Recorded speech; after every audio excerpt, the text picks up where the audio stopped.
Antes de que cada autor empiece, lo voy a presentar brevemente. Como el primero va a ser Carlos Regerman, ya les digo que él nació en Montevideo en 1961, es novelista y dramaturgo, es arquitecto, egresado de la Facultad de Arquitectura de la Universidad de la República, aunque desde 2000 no ejerce la profesión. Tiene una maestría en Ciencias Humanas, Teoría de Historia del Teatro, también de UDELAR, de esta misma facultad, y además de Decamerón publicó otras novelas, por ejemplo, Los días de la luz deshilachada, El robo de Zero Wharton, 180, El canto del pato, El auto y Tesoro.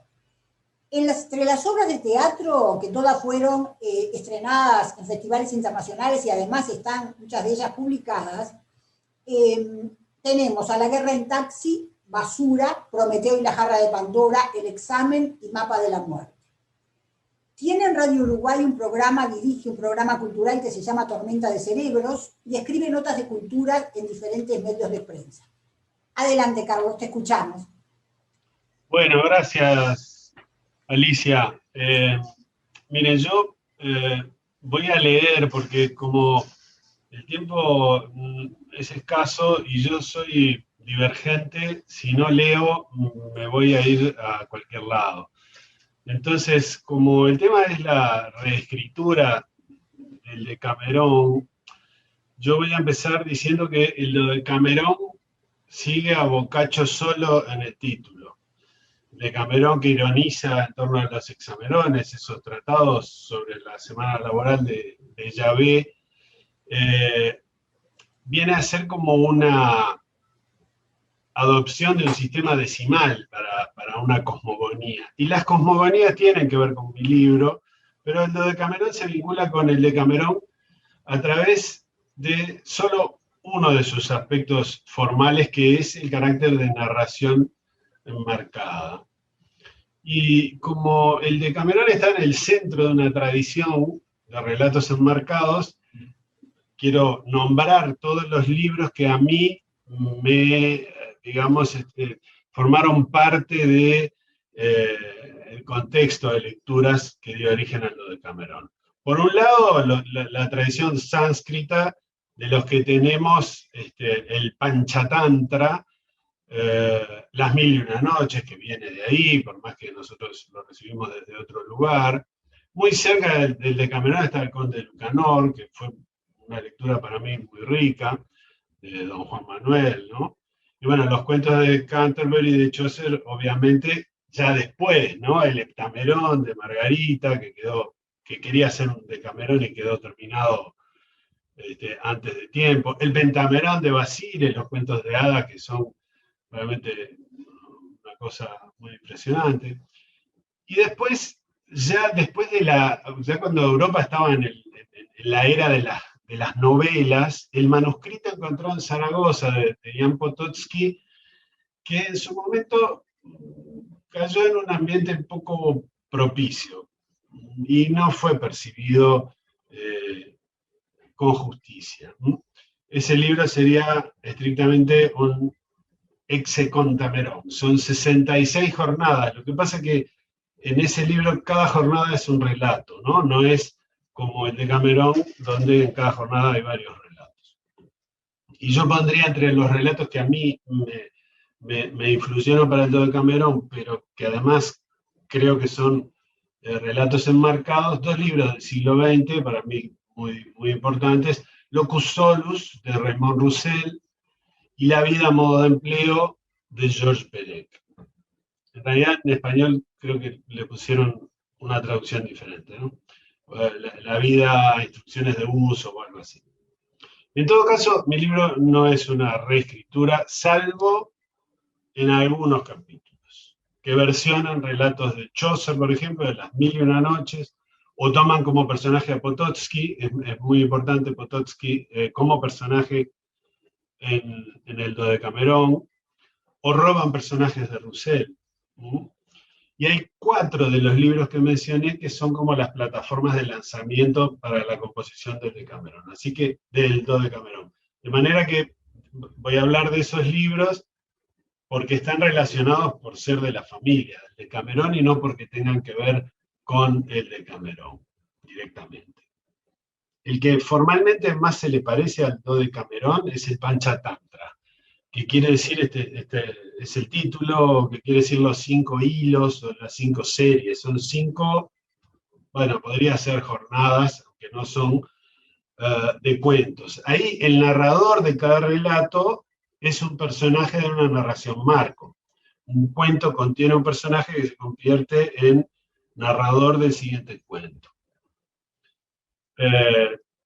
En mi libro, en el Panchatantra, la puesta en abismo para seguir allí, ¿no? Y su imagen heráldica, tiene hasta 6 niveles, creo. En el mío, en algún momento alcanzan los 7 niveles, ¿no? Eso quiere decir que hay 7 relatos metidos uno dentro del otro, ¿no?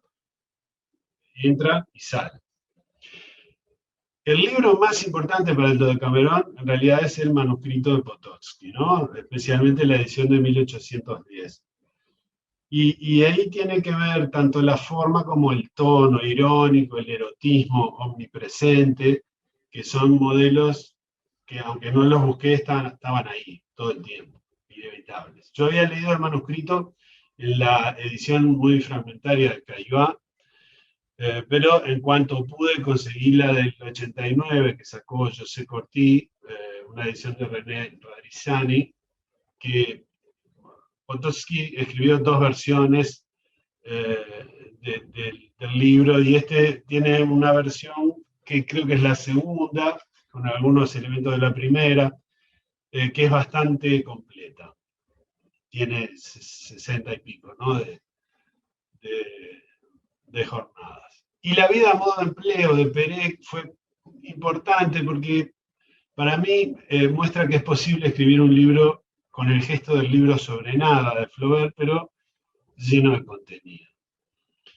Al mismo tiempo, desde el punto de vista formal, me parece que muestra que es posible la convivencia de 2 asuntos que para mí eran muy importantes en ese momento, siguen siendo la disgregación y la unificación, el fragmento inconcluso y la totalidad completa. Había ahí algo que yo podía explorar. Es un libro mucho más parecido a una colección estática, ¿no? Como el de Camerón, en el que hay un marco, un solo marco y un solo nivel de subordinación, ¿no? No es como el Panchatantra o el manuscrito encontrado en Zaragoza o el Dodecamerón, en los que en realidad la puesta en abismo se potencia y hay varios niveles, ¿no? Además, la escritura de Perec, bueno, Perec es un escritor por el que yo tengo un gran respeto y una gran predilección. Me parece que es muy rica, con una densidad enorme de asociaciones, y está llena de sorpresas. Se producen conexiones inesperadas, muy llenas de sentido. Es, para mí, muero de risa leyendo los libros de Perec. Y entiendo que hay quienes consideren que La vida a modo de empleo no es un relato enmarcado, lo entiendo, pero no estoy de acuerdo. Es un relato enmarcado, el marco no es literario, no es cuento dentro del cuento, es otro tipo de estructura, igual que El gabinete de un aficionado, la última novela que publicó en vida, que es un sistema de marcos que está realizado como éfrasis, ¿no? Descripción de obras visuales. Entonces tampoco el marco es un sistema narrativo de cuento dentro del cuento. Ahora, en el primero, en La vida a modo de empleo, el sistema de la trama también es enmarcado, pero eso, ahí si sigo, me voy para otro lugar. Entonces yo estaba escribiendo muchas notas hace 20 años y no llevaban a ningún lugar, ¿no? O sea, yo sentía que no podía escribir una novela en el sentido de relato, de gran relato que supone un modelo del mundo, modelo del mundo en el sentido de maqueta, de propuesta, no de copia. Tenía muchos apuntes, pero ninguno parecía que pudiera servir para una novela. Eran fragmentos que ni siquiera tenían la redondez como para dar origen a cuentos, o es que yo no sabía escribir cuentos. Entonces, todas esas lecturas que acabo de mencionar, me daban la idea o la esperanza de que la confluencia de dos aparatos dispares que se sostuvieran mutuamente, o sea, un conjunto de relatos y un marco unificador suficientemente fuerte, ese marco, podrían resolver el problema, ese problema de proliferación de textos que nos llevaban a ninguna parte, que casi nunca tenían vínculos visibles entre sí. Una novela no me parecía un modelo, en el sentido que ya dije, posible del mundo. Ahora, por otro lado, la puesta en abismo lúdica, con la que nos fatigó la nueva novela francesa, no me resultaba interesante. En cambio, por ejemplo, la puesta en abismo de los monederos falsos tiene mucho sentido, ¿no?